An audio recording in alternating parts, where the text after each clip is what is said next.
नमस्कार। Video number 30 exercise 5.1 chapter 5 page number 1। देखिए lesson जो 5 है उसके अंदर इम्पोर्टेंट क्या है। ये लेसन पूरा का पूरा थियोरेटिकल है।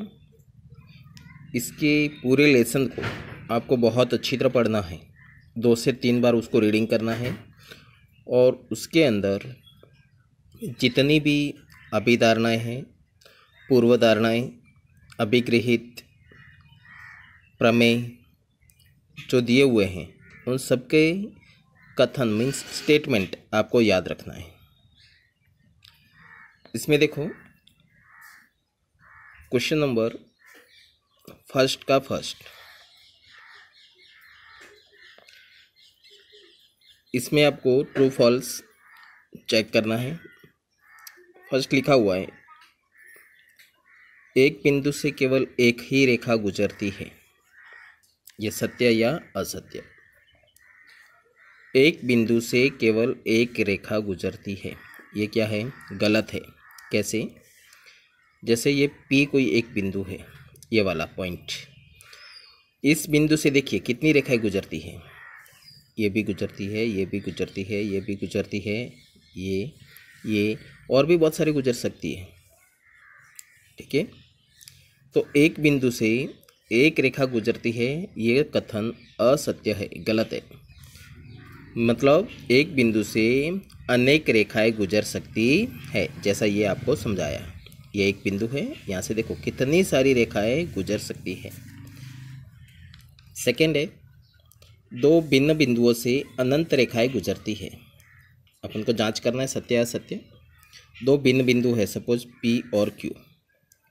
यहाँ से देखो अनंत रेखा में खूब सारी रेखाएं गुजर सकती है, तो ये कथन गलत है क्योंकि दो भिन्न बिंदु है। यहाँ से देखो अपन एक ही रेखा गुजरती है, अब दूसरी रेखा बनाएंगे तो वो इस बिंदु से गुजर सकती है लेकिन P से नहीं। ऐसे बनाएंगे तो P से गुजरती है, Q से नहीं। मतलब दो भिन्न बिंदु से one and only one line pass होती है। ओके। तीसरा देखिए एक रेखा को दोनों ओर बढ़ाया जा सकता है, यह कथन सत्य है। जैसे ये कोई भी रेखा है AB, ओके, रेखा है तो लिखा हुआ है कि ये रेखा है। ये अगर रेखा है AB तो रेखा को दोनों साइड बढ़ाया जा सकता है। अगर ये लिखा होता रेखाखंड, रेखाखंड लिखा होता तो उसको दोनों साइड नहीं बढ़ा सकते, लेकिन लिखा है एक रेखा, तो एक रेखा को दोनों ओर बढ़ाया जा सकता है। यह कथन कैसा है? सत्य है। फोर्थ है दो समरूप वृत्त की त्रिज्या समान होती है, यह कथन कैसा है? सत्य। समरूप वृत्त, दो वृत्त समरूप कब होंगे? जब वो दोनों कैसे हो? एक समान हो। वृत्त एक समान कैसे हो सकते हैं? जब उनकी त्रिज्या एक समान हो। ओके, जब त्रिज्या समान होगी तो ही दोनों वृत्त एक दूसरे के समरूप होंगे। इसलिए दो समरूप वृत्त हैं तो उनकी त्रिज्या कैसी होती है? समान। यह कथन सत्य है। नेक्स्ट देखिए, वीडियो कंटिन्यू रहेगा। Video number 30 page number 2 exercise 5.1।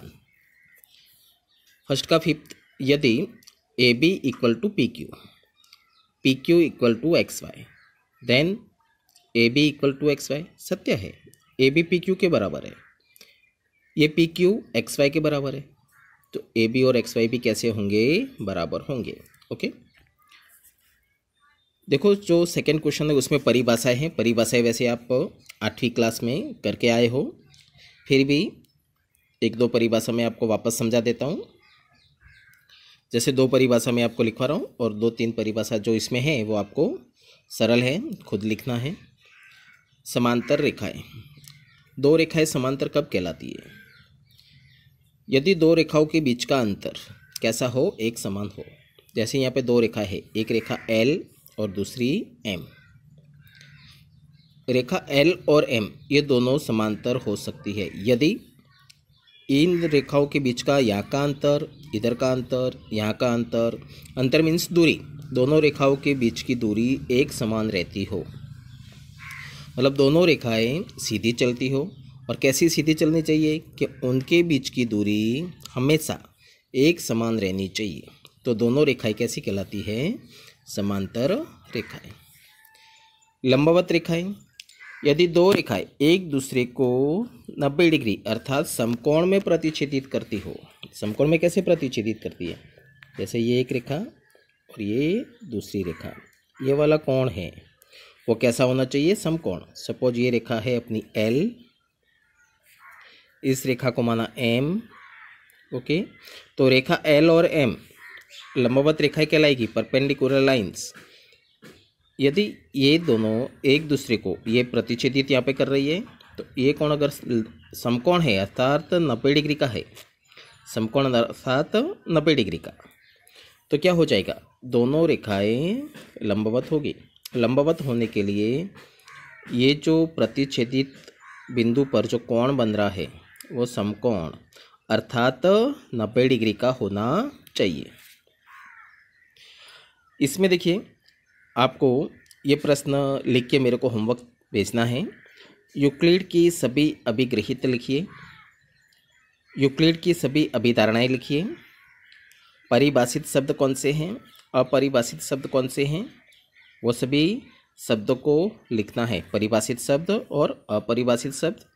प्रमेय क्या है, प्रमेय के कितने अंग हैं, पूर्वधारणाएं क्या है। मतलब इस चैप्टर में कंप्लीट आपको थियोरी लिखी हुई है, वो थियोरी में सब लिखा हुआ है कि यूक्लिड के अभिगृहित, यूक्लिड की अभिधारणाएं, परिभाषित शब्द, अपरिभाषित शब्द, पूर्वधारणाएं, ओके। तो वो सभी आपको लिखकर और अच्छी तरह याद करना है। इसमें से काफ़ी प्रश्न बनते हैं, अंदर से, पाठ के अंदर से बहुत सारे प्रश्न पूछे जाते हैं, ओके। छोटे मोटे बहुत सारे प्रश्न पूछते हैं इसमें से कि यूक्लिड की 5वीं अभिधारणा लिखो, यूक्लिड के कितने अभिगृहित है वो लिखिए, परिभाषित शब्द कौन कौन से हैं, पूर्वधारणाएं किसे कहते हैं। तो इस तरह की कुछ जो छोटी छोटी परिभाषाएं हैं वो सभी आपको याद होनी चाहिए और अच्छी तरह आनी चाहिए। Okay, thank you.